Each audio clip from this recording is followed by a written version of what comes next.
கிறிஸ்துவுக்குள் பிரியமானவர்களே, கர்த்தரும் இரட்சகருமாய் இயேசுவின் ஈடியின் நாமத்தினாலே உங்கள் யாவரையும் வாழ்த்துகிறேன். தேவனர்லி அப்போ மினிஸ்ட்ரி சேனல் மூலியமாக உங்களோடு சந்திப்பதில் மிகுந்த மகிழ்ச்சிடுகிறேன்.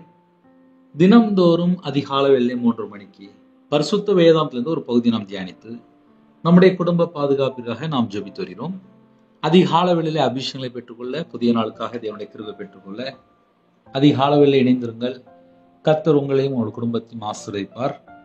31ஆம் சங்கீதம் 19ஆம் வசனத்திலே, உமக்கு பயந்தவர்களுக்கும் மனுபுத்திரருக்கு முன்பாக உம்மை நம்புகிறவர்களுக்கும் நீர் உண்டு பண்ணி வைத்திருக்கிற உம்முடைய நன்மை எவ்வளவு பெரிதா இருக்கிறது. ஹல்லேலூயா. கிறிஸ்துவுக்குள் பிரியமானவர்களே, எத்தனையோ தேசத்துக்குள்ளே கர்த்தருடைய கிருபையினாலே இணைந்திருக்கிறீங்க. என் வாழ்க்கையிலே 2016 கையில பைபிள் எடுத்து வாசிக்க ஆரம்பிச்சேன். எழுத்துக்கூட்டி வாசிக்க ஆரம்பிச்சேன். பைபிள் வாசித்தா புரியாது. தேவனுக்கு கீழ்ப்படினும் அப்படின்னா என்ன, தீமையை விட்டு விலகணும்னா என்ன, கர்த்தருக்கு பயந்து வாழணும்னா என்ன, பரிசுத்தமா வாழணும்னா என்ன, இப்படி எனக்கு நேரம் கிடைக்கும் போதெல்லாம் கையில பைபிள் எடுத்து வாசிக்க ஆரம்பித்தேன். சரி, நீங்க கையில பைபிள் எடுத்து வாசித்தீங்க எவ்வளவு நேரம் அப்படின்னா, நான் வியாபாரத்துல நஷ்டப்பட்டதுனால மன அழுத்தத்திலே ரொம்ப பாதிக்கப்பட்டு போயிருந்தேன். 2015 2016 ரொம்ப கஷ்டப்பட்டு கண்ணீரோட வேதத்தை தியானிக்க ஆரம்பித்தேன். ஒரு நாளைக்கு 8 மணி நேரம் 9 மணி நேரம் 10 மணி நேரம் சும்மா இருக்கும்போது கையில பைபிள் எடுத்து வாசிச்சுட்டு இருப்பேன். எனக்கு ரொம்பலாம் ஜெபம் பண்ண தெரியாது. கர்த்தருடைய கிருபையினாலே எழுத்துக்கூட்டி வாசிப்பேன். அதுக்கப்புறம் ஆவியானவர் எனக்கு லீட் பண்ண ஆரம்பித்தார். ரொம்ப கண்ணீரோடு வேதத்தை தியானிக்கும் போது ஆவியானவர் சொல்ல ஆரம்பித்தார், உமக்கு பயந்தவர்களுக்கும். இன்னைக்கு செய்தி எத்தனையோ குடும்பத்துக்கு பிரயோஜனமா இருக்கும். எப்படி பிரதர் அப்படின்னா, ஒரு குடும்பத்திலே மனைவியை கண்டா பயந்த போல நடிக்கிறாங்க. சில குடும்பத்திலே பாஸ்டரை கண்டா பயந்தது போல நடிக்கிறாங்க. சில குடும்பத்திலே கடன்காரனை கண்டா பயந்தது போல நடிக்கிறாங்க.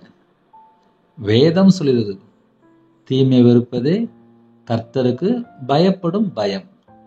ஒரு குடும்பத்திலே ஆசீர்வாதம் வேணுமா, தீமை வெறுத்து கர்த்தருக்கு பயந்து வாழ்ந்தால் அவங்க தான் கர்த்தருக்கு பயப்படுகிற ஜனம். இப்போ எனக்கு இயேசு கிறிஸ்துவ ரொம்ப பிடிக்கும். அவருடைய வார்த்தைக்கு நான் எவ்வளவு தூரம் கீழ்ப்படினோ அவ்வளவு தூரம் என் குடும்பத்துக்கு ஆசீர்வாதம். ஏன்னா 2016 நான் ஊழியத்துக்குள்ள வரும்போது எனக்கு ஒண்ணுமே தெரியாது. 0 ஊழியம்னா என்னன்னே தெரியாது.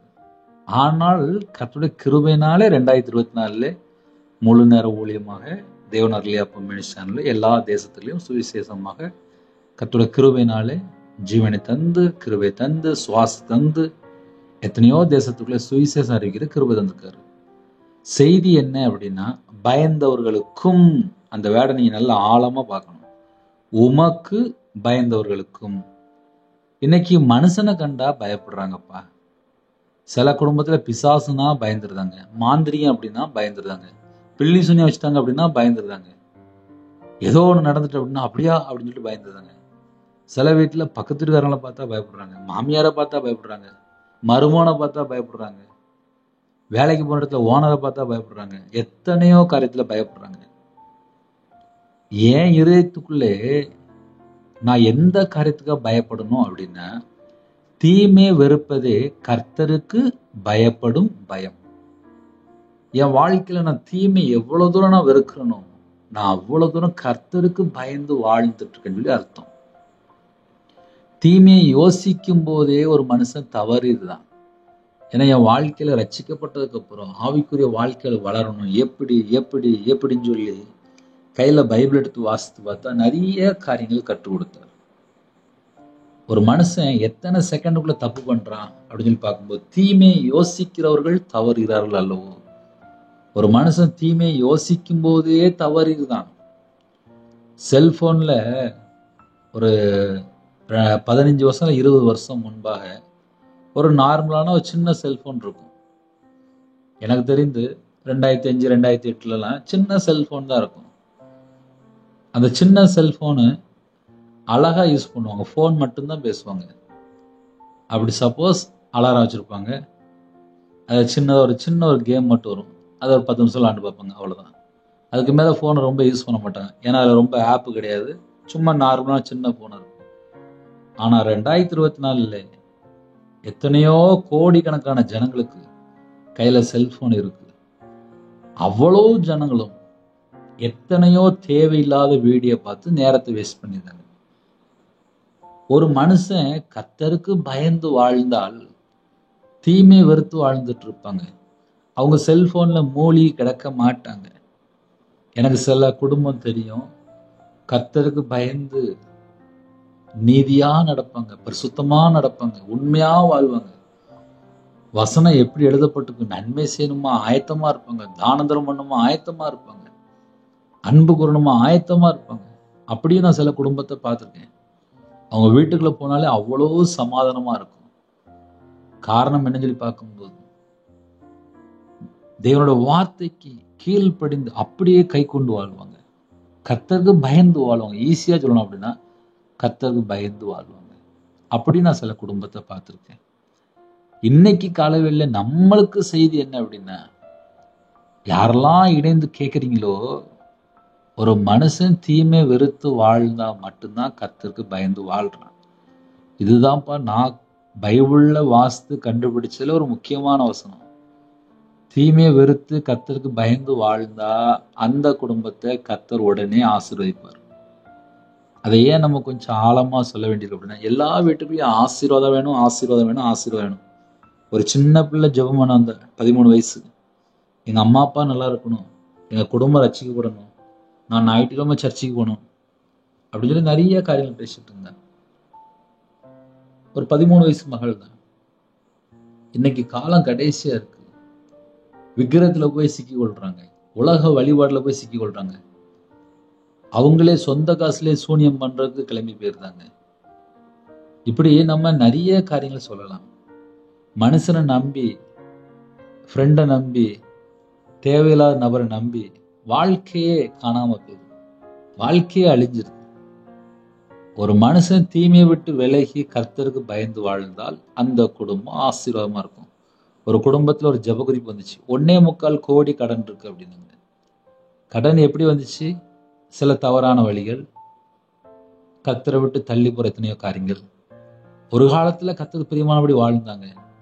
பணம் வர வர வர வர வர தீமைகளை போய் மாட்டிக்கிட்டாங்க. அந்த தீமை என்ன? மதுபான அடிமை, தவறான தொடர்பு, தவறான ஃப்ரெண்ட்ஷிப்பு, தவறான ஐக்கியம், வீட்டுல மனைவிக்கு தெரியாம தவறான தவறான தவறான தவறான எங்கெல்லாம் தீமை உள்ள வருதோ அங்கெல்லாம் பிரச்சனை உள்ள வந்துடும். ஆனா கொஞ்ச நாள் உள்ள தெரியாது, கொஞ்ச நாள் தெரியாது. ஏன்னா என் வாழ்க்கையில எனக்கு ஒருத்தன் மாந்திரியம் பண்ணான். 2008 பண்ணான். கண்டுபிடிச்சது தெரியுமா? 2004 டிசம்பர். கிட்டத்தட்ட ஒரு 7 வருஷம். எனக்கு தெரியாது. அந்த மனுஷன்ட்ட 13 லட்சம் போயிட்டு, என் பணம் 2008 2014 13 லட்சம் போயிட்டு. இதை ஏன் சொல்ல வேண்டியது அப்படின்னா, நான் கர்த்தருக்கு பயந்து வாழலை, நான் தீமையை வெறுத்து வாழலை, நான் தேவனுக்கு பிரியமானபடி வாழலை. ஒரு மனுஷன் தேவனுக்கு பிரியமானபடி வாழ்ந்தா மட்டும்தான் ஆசீர்வாதம். அதனால காலையில ஒரு 5 நிமிஷம் லேட்டானா கூட பரவாயில்ல அப்படின்னு சொல்லிட்டு ஆழமா சொல்றது. தீமையை வெறுக்காத வெறியும் அந்த வீட்டுக்குள்ள பிரச்சனைகள், போராட்டங்கள், பாடுகள் எல்லாம் உள்ள நடந்துட்டு தான் இருக்கும், வெளியே தெரியாது. நிம்மதி இருக்காது. ஈஸியா சொல்லணும் அப்படின்னா நிம்மதி இருக்காது. ஏன்னா வாழ்க்கை ஃபுல்லா பொய்யா இருக்கும், வாழ்க்கை ஃபுல்லா தந்திரமா இருக்கும், வாழ்க்கை ஃபுல்லா யாரை ஏமாத்தலாம், எப்படி கொள்ளடிக்கலாம், எப்படி பொய் பேசலாம், எப்படி சம்பாதிக்கலாம். ஏன்னா தீமையை யோசித்துட்டு இருப்பாங்க. பண ஆசை எல்லா தீமைக்கு வேறா இருக்கிறது என்று வேதம் சொல்லுது. ஒரு குடும்பத்திலே தீமையை வெறுத்தா மட்டும்தான் கர்த்தருக்கு பயந்து வாழ முடியும். கர்த்தருக்கு பயந்து வாழ்ற ஜனங்களை தான் கர்த்தர் ஆசீர்வதிக்கிறார். நம்ம வேணா நினைக்கலாம், காலையில சின்ன ஜெபம் பண்ணிட்டோம், நம்ம கொஞ்ச நேரம் பைபிள் வாசித்துட்டோம், ஞாயிற்றுக்கிழமை சர்ச்சுக்கு போயிட்டோம், நம்ம ஞானஸ்தானம் எடுத்துட்டோம், நம்ம கிறிஸ்டியனா மாறிட்டோம். நிறைய குடும்பத்துல நிறைய விதமா யோசிப்பாங்க. என்கிட்ட சில குடும்பத்துல ஜெபிக்க வரும்போது சொல்லுவாங்க, நான் ரட்சிக்கப்பட்டு நான் ஞானஸ்தானம் எடுத்து 11 வருஷமாச்சு, என் மனைவி இன்னும் சேர்ந்து வாழ மாட்டுக்கா, அப்ப நான் என்ன செய்யணும் அப்படிம்பாங்க. நான் உடனே கேட்பேன், ஞானஸ்தானம் எடுத்தீங்க சரி, சர்ச்சுக்கு போனீங்க சரி, உங்க மனைவியை மன்னிச்சிட்டீங்களா? உங்க மனைவிட்ட போய் நீங்க போய் பேசுறீங்களா, ஏன் நீங்க போய் பேச வேண்டியதானே அப்படின்னு. அதுக்கு பதிலே வராது. ஞானஸ்தானம் எடுத்தேங்கிறாங்க, 11 வருஷமா சர்ச்சுக்கு போறேங்கிறாங்க, நான் கிறிஸ்டியனா கன்வெர்ட் ஆயிட்டேங்கிறாங்க. வீட்டுல இருக்க மனைவி அவங்க அம்மா அப்பா வீடு போய் பல வருஷம் ஆச்சு, பேச மாட்டேங்காங்க, மனைவிட்ட பேச மாட்டேங்காங்க. இதான் கடைசி காலத்துல போயிட்டு இருக்கு. தீமையை வெறுப்பதே கர்த்தருக்கு பயப்படும் பயம். ஒரு குடும்பத்துல தீமை உள்ள வந்துட்டே இருக்கா அப்படின்னு சொல்லி செக் பண்ணி பார்த்தாலே 90% பிரச்சனைக்கு உடனே முடிவு வந்துடும். 90% பிரச்சனை உடனே அரெஸ்ட் ஆகும். காரணம் என்ன? ஒரு மனுஷனுடைய வாழ்க்கையில தீமை தொடருதான். என் வாழ்க்கையில நான் தீமையும் பார்த்துருக்கேன், நன்மையும் பார்த்துருக்கேன். ஒரு மனுஷன் கர்த்தரை மட்டுமே சார்ந்து கொள்வது நன்மை. கர்த்தரை விட்டு தள்ளி போகும்போது ஆட்டோமேட்டிக்கா தீமைக்குள்ள வந்துருவான். தேவனே சொல்றாரு, என் ஜனங்களை என்னை விட்டுட்டு போயிட்டாங்க, தீமையை பின்பற்ற போயிட்டாங்கன்னு சொல்லி சொல்றாரு. கர்த்தரை விட்டு தள்ளி போகும்போதே ஆட்டோமேட்டிக்கா தீமையில போய் சிக்கி கொள்வான். ஏன்னா என் வாழ்க்கையில நான் தீமையில இருந்ததுனால சொல்றேன். கர்த்தருக்கு எப்பவும் பயந்து தீமையை விட்டு விலகி வாழ்றோமோ அந்த குடும்பம் தான் ஆசீர்வதிக்கப்படும். வசனம் அப்படிதான் தெளிவா எழுதப்பட்டிருக்கு. உமக்கு பயந்தவர்களுக்கும், யாரெல்லாம் கர்த்தருக்கு பயந்து வாழ்றீங்களோ உங்களுக்கு தான் இந்த செய்தி. மனுபுத்திரருக்கு முன்பாக உம்மை நம்புகிறவர்களுக்கும். கர்த்தரை மட்டுமே நம்பி வாழ்வாங்க. ஒரு பக்கம் பார்த்தா தீமை வெறுத்து வாழ்வாங்க, இன்னொரு பக்கம் பார்த்தா மனுஷனை நம்பாம கர்த்தரை சார்ந்து கர்த்தரை நம்பி கர்த்தரையே நம்பி வாழ்வாங்க. எனக்கு என்ன கொடுத்தாலும் கர்த்தர் கொடுத்தா போதும், கர்த்தர் கொடுத்தா போதும், எனக்கு அவரு போதும், எனக்கு அவரு போதும், எனக்கு தீமை வேண்டாம், பொல்லாத காரியம் வேண்டாம், கர்த்தரை விட்டு தள்ளி போற கர்த்தரை விட்டு எந்த காரியம் எனக்கு வேண்டாம், கர்த்தரை விட்டு தள்ளி போற எந்த ஒரு அருவருப்பான காரியமோ அசுத்தமான காரியமோ பொல்லாத காரியமோ எனக்கு வேண்டாம்னு சொல்லிட்டு யோசேப்பை போல விலகி ஓடிடுவாங்க. யோபை குறித்து நம்ம தியானிக்கும் போது பொல்லாப்புக்கு விலகி தேவனுக்கு பயந்து உத்தமமாய் வாழ்ந்த யோபு. இப்படி பைபிள் நம்ம நிறைய சம்பவங்கள்லாம் பார்ப்போம். ஆனா அனுதின வாழ்க்கையில இந்த பொல்லாத காரியம் எத்தனை வருது, தீமையான காரியம் எத்தனை வருது, நம்ம உண்மையிலே கர்த்தருக்கு பயந்து வாழ்றோமா அப்படின்னு சொல்லி நம்ம கண்டுபிடிச்சிட்டோம்னாலே நம்ம வீட்டில் உள்ள வர வேண்டிய எல்லா பணம் ஆசீர்வாதம் எல்லாம் வந்து சேர்ந்துடும். ஆனா அதெல்லாம் விட்டுட்டு சில குடும்பத்துல என்ன பண்றாங்க, வாக்குத்தத்தத்தை விசுவாசிக்கிறாங்க. அந்த வாக்குத்தத்தத்துக்கு மேல கீழே என்ன எழுதப்பட்டிருக்கு அதன்படி நம்ம நடக்கிறோமா, நம்ம வாழ்க்கை அதன்படி இருக்கா, இப்படிலாம் நம்ம யோசித்து பார்க்கணும். ஏன்னா என் வாழ்க்கையில நான் கர்த்தரை விட்டு தள்ளி போனனால எவ்வளவு அடி வாங்கினு சொல்லி எனக்கு தான் தெரியும். கர்த்தரை விட்டு தள்ளி போன இருதயம் பட பட பட படன்னு வந்துடும், பயமாயிரும். ஐயோ அப்படின்னு சொல்லி பயம் வந்துடும். ஏன்? ஆவியானவர் பேசிட்டு இருப்பாரு, ஆவியானவர் லீடிங்ல இருப்பாரு. உங்க வாழ்க்கையில அந்த அனுபவம் இருக்கா? கர்த்தருக்கு பயப்படுகிறவர்களுக்கும் உமக்கு பயப்படுகிறவர்களுக்கும் மனுபுத்திரருக்கு முன்பாக உம்மை நம்புகிறவர்களுக்கும். அந்த வேடெல்லாம் ரொம்ப முக்கியமா கவனிக்கணும். நீர் உண்டு பண்ணி வைத்திருக்கிற உம்முடைய நன்மை எவ்வளவு பெரிதா இருக்கிறது. நமக்கு உண்டு பண்ணி எல்லாம் வச்சுட்டாரு. மத்தியானம் வீட்டுக்கு போங்க, மனைவி சாப்பாடு செஞ்சு ரெடியா வச்சிருப்பாங்க, இல்லைன்னா அம்மா சமையல் பண்ணி ரெடியா வச்சிருப்பாங்க. சாயங்கால நேரத்துல எங்கேயோ ஒரு ஹோட்டலுக்கு போங்க, அங்க சாப்பாடு ரெடியா இருக்கும். மத்தியானம் போங்க, சாப்பாடு ரெடியா இருக்கும். காரணம் என்ன? அவங்க அதுக்கு முன்னாடி ரெடி பண்ணிட்டே இருப்பாங்க. நான் ஒரு மனுஷன் என் வாழ்க்கையிலே நான் தீமை வெறுத்து நான் கர்த்தரை மட்டுமே நம்பி வாழ்ந்தால் நீ உண்டு பண்ணி வைத்திருக்கிற உம்முடைய நன்மை எவ்வளோ பெரிதா இருக்கிறதுன்னு சொல்லி முடிச்சிட்டாரு. அதனால ஆசீர்வாதமா தேவன் தருவார். ஆனா அதுக்கு முன்னகுட்டி என் வாழ்க்கையில நான் எங்க விழுந்து போய் கிடக்கேன், எந்த குழியில கிடக்குறேன், எந்த பாதாளத்துல கிடக்குறேன், எந்த அடிமையில இருக்கிறேன், எந்த இருளான கட்டுல இருக்கேன், எந்த துன்மார்க்கமான பாவத்துல இருக்கேன், கர்த்தரை விட்டு தள்ளி போற எந்த காரியத்துல நான் அகப்பட்டிருக்கிறேன், இதை முதல்ல நான் யோசித்து பார்க்கணும். என் வாழ்க்கையில நான் கையில பைபிள் எடுத்து வாசிக்கும் போதெல்லாம் நான் தேவனுக்கு முன்பாக எப்படி இருக்கேன், 2016 எப்படி இருக்கேன், 2015 எப்படி இருக்கேன், 2024 எப்படி இருக்கேன், இன்னைக்கு வரையும் என்னோட வாழ்க்கையில இன்னும் நான் எப்படி மாறணும், இன்னும் என்ன செய்யணும், இன்னும் என்கிட்ட எத்தனை குறை இருக்கு, இன்னும் தேவனுக்கு பிரியமானபடி நான் என்ன செய்யணும், இப்படி உட்கார்ந்து யோசித்துட்டு இருப்பேன். அதனால இணைந்திருக்கிற குடும்பத்துக்காக ஸ்தோத்திரம். கர்த்தரோட நாம மகிமைப்படட்டு. ஸ்தோத்திரம். நம்ம எல்லாரும் காலையில செய்தி கேட்கிறோம். கர்த்தர் ஆசீர்வதிப்பார். நம்ம தேவனுக்கு பிரியமானபடி வாழ்றதுக்கு அர்ப்பணிப்போம். ட்ரை பண்ணுங்க. 24 மணி நேரம், அப்பா உமக்கு பிரியமானபடி நான் வாழணும்ப்பா, எனக்கு உதவி பண்ணுங்கப்பா, என் கூட நீங்க இருங்கப்பா, என் கையை நீங்க பிடிச்சுக்கோங்கப்பா, என்கிட்ட எத்தனையோ குறை இருக்குப்பா, நீ மன்னிச்சிருங்கப்பா, நான் செல்போன்லயோ படம் பார்க்கறதுலையோ நாடகம் பார்க்கறதுலையோ கேம்ல அடிமையா இருக்கக்கூடாதுப்பா, எனக்கு உதவி செய்யுங்கப்பா அப்படின்னு சொல்லி நம்ம ஜெபிக்கும் போது கண்டிப்பாக கண்டிப்பாக கண்டிப்பாக கண்டிப்பாக கண்டிப்பாக கர்த்தர் உயர்த்துவார். நீர் உண்டு பண்ணி வைத்திருக்கிற அந்த வேலை நீங்க நல்லா கவனிக்கணும். அடுத்த வருஷம் கவர்மெண்ட்ல நமக்கு ஒரு சலுகை தரேன்னு சொல்றாங்க. கவர்மெண்ட்ல அடுத்த வருஷம் நமக்கு ஒரு gift தரேன்னு சொல்றாங்க.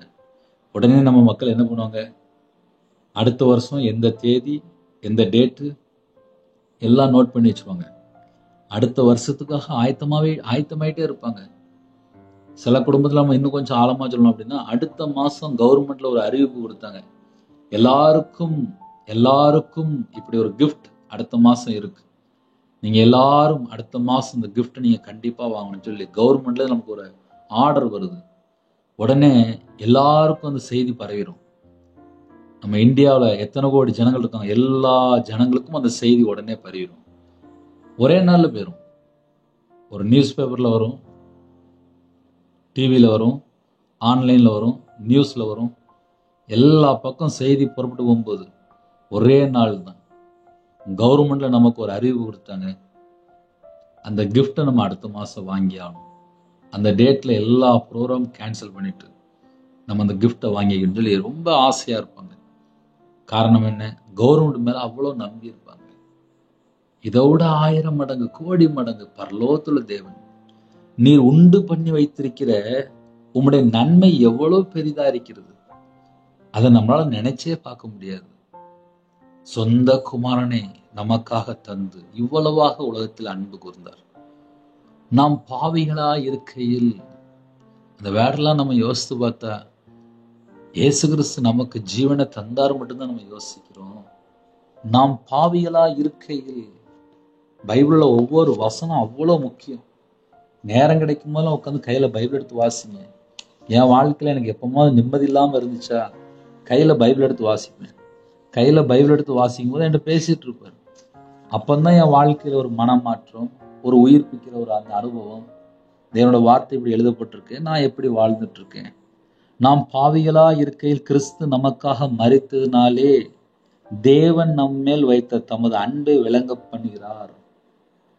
நாம் பாவிகளா இருக்கையில் கிறிஸ்து நமக்காக மரித்ததினாலே. இந்த வசனம் எங்க இருக்கு அப்படின்னா, ரோமர் 5ஆம் அதிகாரம் 8ஆம் வசனத்துல எழுதப்பட்டிருக்கு. நாம் பாவிகளா இருக்கையில் கிறிஸ்து நமக்காக மரித்ததினாலே. நம்ம சொந்தக்காரங்க, நம்முடைய தெரிஞ்சவங்க, எப்பா நீ இந்த பாவத்துல இருந்துட்டப்பா, நீ பாவி அப்படின்னு சொல்லி மனுஷன் சொல்லலாம். நமக்காக ஜீவனை தந்து மீட்டு எடுத்து இன்றும் பிதானோட வலது பரிசத்துல பரிந்து பேசி கொண்டிருக்கிறார். அவரை நாம் சொந்த ரட்சரா ஏற்றுக்கொள்ளும் போது நாம் ரட்சிக்கப்படுகிறோம், பாவத்திலிருந்து நாம் விடுதலாக்கப்படுகிறோம். பிதாவாகிய தேவன் தம்முடைய சொந்த குமாரனை நமக்காக தந்தருளி இவ்வளவாக நம்மள்ட்ட அன்பு கூர்ந்தார். வேத வசனங்களை நாம் தியானிக்கும் போது நித்திய ஜீவன், நீர் உண்டு பண்ணி வைத்திருக்கிற உம்முடைய நன்மை. ஒரு பிள்ளை வீட்டுல பிறக்கும் போது, சின்ன பிள்ளைக்கு, பிறந்த பிள்ளைக்கு கொஞ்சம் கொஞ்சமா சேர்த்து வைப்பாங்க. சில குடும்பத்துல சின்ன வயசுல எல்லா கிஃப்ட் வாங்கி கொடுப்பாங்க, அது நகையா இருக்கலாம், இப்படி நம்ம ஒன்னொன்னா சொல்லிட்டு போலாம். ஆனா ஒரு பிள்ளை வளர்ந்ததுக்கு அப்புறம் 20 வயசு 30 வயசு ஒரு கல்யாணம் முடிகிற ஸ்டேஜ்ல பார்த்தா அந்த மகளுக்கு எல்லாம் போடுவாங்க, நகை போடுவாங்க, புதுசா நிறைய காரியங்கள் கொடுப்பாங்க. காரணம் என்ன, பிள்ளைகள் மேல அன்பு. நம்ம தீமையை விட்டு விலகியாச்சு அப்படின்னா தேவன் நம்மளை நேசிக்கிறார். அதனாலதான் இவ்வளவு நேரம் பேசிட்டு இருக்காரு. நம்ம கர்த்தரை மட்டும் நம்பி இருக்கும் போது நம்மளை கைவிட்டுருவாரா? விட மாட்டார். நீர் உண்டு பண்ணி வைத்திருக்கிற உம்முடைய நன்மை எவ்வளவு பெரிதா இருக்கிறது. அந்த பெரிதா இருக்கிறது போட்டுருக்கல, எவ்வளவு பெரிதா இருக்கிறது. அவர் நமக்கு சேர ஒவ்வொரு நன்மையை நம்ம யோசித்து துதித்தாலே அவ்வளவு ஆசீர்வாதம்.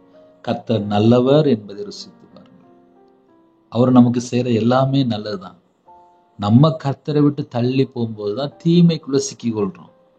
தீமை எங்கெல்லாம் இருக்கோ அங்கெல்லாம் ஆட்டோமேட்டிக்கா பிசாசு உள்ள வரான். கர்த்தரை விட்டு தள்ளி போற உலகத்துக்குள்ள 1000 பாவங்கள் இருக்கு. 1000 பாவங்கள் இருக்கு. ஒரு மனுஷன் தேவனுக்கு பிரியமானபடி தீமையை வெறுத்தாலே போதும், அந்த குடும்பம் ஆசீர்வதிக்கப்படும். கர்த்தரை குறித்து ஒரு பயம் வந்தாலே போதும், கர்த்தர் பார்த்துட்டு இருக்கிறாரு அப்படின்னு சொல்லி ஒரு பயம் இருந்தாலே போதும். என் வாழ்க்கையிலலாம் நான் துணிகரமா வாழ்ந்துட்டேன். கர்த்தரை விட்டு தள்ளி போய் வாழ்ந்துட்டேன். கையில பைபிள் எடுத்து வாசித்து பார்த்தா பயமா இருக்கும். ஐயோ இப்படி எழுதப்பட்டிருக்க, நான் எப்படி வாழ்ந்துட்டேன் அப்படின்னு சொல்லி பயமா இருக்கும். இன்று நிறைய குடும்பத்துல பயமே இல்லை. அம்மா அப்பா வார்த்தைக்கு கீழ்ப்படுறது இல்லை, யார் வார்த்தையும் கீழ்ப்படியல, இஷ்டம் போல வாழ்ந்துட்டு இருப்பாங்க. ஆபத்து ஆபத்து ஆபத்து. நம்ம தீமையை விட்டு வெறுத்து வாழ்வோம். சொல்லுங்க, அப்பா இந்த பாவம் என் வாழ்க்கையில தொடருது, அதுல இருந்து நான் மறந்துரும்னு நினைக்கிறேன், என்னால முடியலப்பா, நான் உமக்கு பிரியமானபடி உண்மையா வாழணும். நீர் உண்டு பண்ணி வைத்திருக்கிற உம்முடைய நன்மை எவ்வளவு பெரிதா இருக்குது. நமக்கு ஏகப்பட்ட நன்மை வச்சிருக்காரு, ஏகப்பட்ட நன்மை வச்சிருக்காரு. காலையில தூங்கி எழுந்துச்சோன்னு கிருபை தராரு. இன்னைக்கு நம்ம குடும்பத்துக்கு என்ன தேவன் தான் தராரு.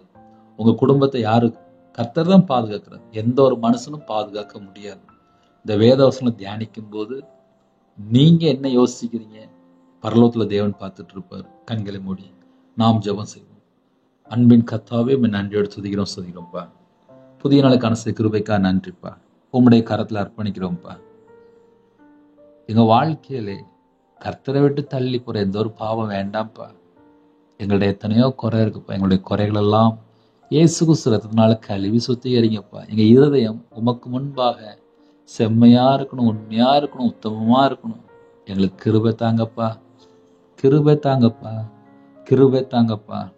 உங்களோட ரத்த கொட்டைகளை வேலடைத்து மூடி மறைத்து கர்த்தர் பாதுகாத்துள்ளுங்க. பிதா குமாரன் பரிசுத்த நாமத்தினால சிறுபிள்ளைகள் முதல் கொண்டு முதியோர் எல்லாரையும் முத்திரை போட்டு கர்த்தர் வேலடைங்க. உம்முடைய பிரசன்னம் இறங்கிரட்டும், உம்முடைய கிருபை இறங்கட்டும், உம்முடைய வல்லமை இறங்கிரட்டும். ஒவ்வொரு குடும்பத்தையும் நிரப்புங்க. ஜெப அபிஷேகம் நிரப்புங்க, தியானிக்கிற அபிஷேகம் நிரப்புங்க. ஆவிக்குரிய 9 கனிகளினாலும் ஆவிக்குரிய 9 வரனாலும் உங்க பிள்ளைகளை நிரப்புங்க. சிறு பிள்ளைகள் முதல் கொண்டு முதியோர் எல்லா குடும்பத்தையும் கர்த்தர் ஆசிரிங்க. யாரெல்லாம் தங்களை தாழ்த்துவங்களோட அப்பத்தையும் தண்ணி ஆசிரிங்க, உங்களுடைய கையின் கிரி ஆசிரிங்க. அவங்களுக்கு தேவையுள்ள எல்லா விதமான வாசல் திறந்தாங்க. இன்னைக்கு யாரெல்லாம் பிறந்த நாள் கொண்டாடுறாங்களோ, திருமண நாள் யாரெல்லாம் கொண்டாடுறாங்களோ 100 மடங்கு ஆசிரியங்கப்பா. அந்த குடும்பம் பழுகி பெருகட்டும். கற்பத்துணியா ஜெபிக்கிறோம். கர்த்தர் மனம் இறங்கி ஆசிரிங்க. மாசமா இருக்குங்க, தாய் மூலியமா கர்த்தரே ஆசிரிங்க. டெலிவரி கொடுப்பாங்க, பரம வைத்தியர் கொடுங்க. திருமண தேவைக்கு ஜெபிக்கிறோம். எல்லா தடைகளும் நீக்கி கர்த்தர் வாசல் திறந்து திருமணத்தை கர்த்தர் கூட நடத்தி தாங்க. கர்த்தருடைய கருத்துல இங்க எல்லாரையும் அர்ப்பணிக்கிறோம். திருமணம் முடிந்ததுக்கு அப்புறம் குழப்பம் இருக்கு, பிரச்சனை இருக்கு, வியாதியில படுத்த சில குடும்பத்துல மரண தருவாயில இருக்காங்க, சில குடும்பத்துல ஆக்சிடென்ட் கேஸ், சில குடும்பத்துல அலர்ஜி, சில குடும்பத்துல வைரஸ்ல பாக்கி கொடுக்குங்க, ஹார்ட் ப்ராப்ளம், இன்னும் தலையில ஆப்ரேஷன், சில குடும்பத்துல கிட்னி பிரச்சனை, ஸ்ட்ரோக்ல பாக்கி கொடுக்குங்க, எய்ட்ஸ் வியாதியில பாக்கி கொடுக்குங்க, சுகர் அதிகமா இருக்கு, பிரஷர் அதிகமா இருக்கு, மன அழுத்தத்துல எத்தனையோ குடும்பத்துல பல விதமான ஜனங்கள் இணைந்திருக்காங்க. எந்த குடும்பத்துல பலவீனத்தோடு படுக்க இருக்காங்களோ உங்களுடைய தலைமுறை கரத்தினால தொட்டு சுகமாக்கி தங்களேன். கர்த்தரையே நம்பி இருக்கிறோம்ப்பா. இந்த நாளில் யாரெல்லாம் ஜீவிக்கிறோம் பரிபூர்ணமான சுகம் தாங்கப்பா. அப்பா, சில குடும்பத்துல திருமணம் முடிந்ததுக்கு அப்புறம் நிறைய பிரச்சனைகள், சந்தேகம், போராட்டம், சில குடும்பத்துல டைவர்ஸ் அளவுக்கு பிரச்சனை ஓடிட்டு இருக்கு, சில குடும்பத்துல கணவன் மனைவிக்குள்ள அப்பா ஐக்கியம் இல்லை, சந்தேகம், தேவையில்லாத பிரச்சனைகள், கெட்ட வார்த்தைகள், தூசணமான வார்த்தைகள், கர்த்தரை விட்டு தள்ளி போற எத்தனையோ பாவங்கள், சிகரெட் பழக்கம், புகையிலை, மதுபான அடிமை, கஞ்சா பழக்கம், விக்கிர வழிபாடு, மாந்திரியம், பிள்ளிசும் ஏவல்ல பாதிக்கப்பட்டிருக்காங்க. எந்தெந்த குடும்பத்துக்கு விதமா எந்தெந்த ஆவியில் கிரீசு சத்துருன் சகல கிரிகளும் இயேசு நாமத்தை நிர்மூலமாக விட்டுட்டு ஒவ்வொரு குடும்பத்தையும் கர்த்தர் பரிசுத்தப்படுத்தி ஆசிரியங்க. உங்க நாம விட்டும் உங்களுடைய கிருபை நிரப்புங்கப்பா. இரக்கத்தில் ஐஸ்வர்யமுள்ள தேவனை இறங்கி வாங்கப்பா. அப்பா, விசேஷமா யாரெல்லாம் தங்களை தாழ்க்கணும் எல்லா குடும்பத்தையும் கர்த்தர் ஆசிரியங்க, அபரிதமாக ஆசிரியங்க. வெளிநாட்டுல இருக்காங்க, அவங்க இருக்கிற இடத்துல கர்த்தர் பாதுகாப்பு தாங்க.